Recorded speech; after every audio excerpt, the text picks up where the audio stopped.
আজকে আমার পিচ্চি মেয়ে দেখেন কি করছে। সে অর্ডার দিছে, পার্স থেকে সে কেক অর্ডার দিছে। আমার তো 3.5 বছরের বাচ্চা, কিভাবে অর্ডার দিলাম বুঝলাম না আসলে, অবাক হয়ে গেলাম। এবার আমি কথা বলছিলাম যে ভাই এটা কি আপনার ব্যাক করা যাবে কিনা, বলে না ভাই ক্যান্সেল করা যাবে না, আসলে অর্ডারটা যখন দিয়ে দিচ্ছি আমরা প্রিপেয়ার করে ফেলছি। আমি বলছি ঠিক আছে নিয়ে আসেন। আমার মেয়েকে এখন জিজ্ঞেস করবো, বাবা তুমি কিভাবে অর্ডার দিলা? সরি বাবা, কেন বাবা তুমি কেক অর্ডার দিছো কেন বাবা?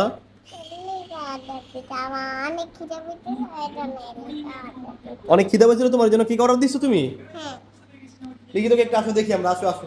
তো আমরা এখানে বসে কেকটা দেখি আসো। এখানে তুমি কি দেখে অর্ডার দিছিলা তুমি?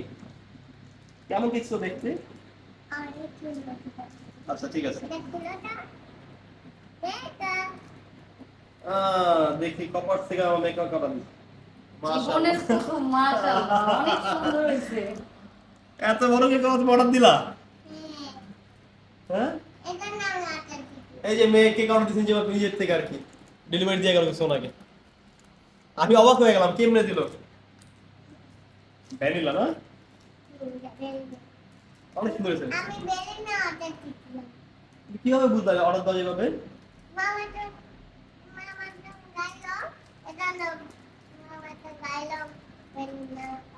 আচ্ছা তুমি এই কেকটা কেন অর্ডার দিছো বাবা? তোমার খিদা পেয়েছিল নাকি?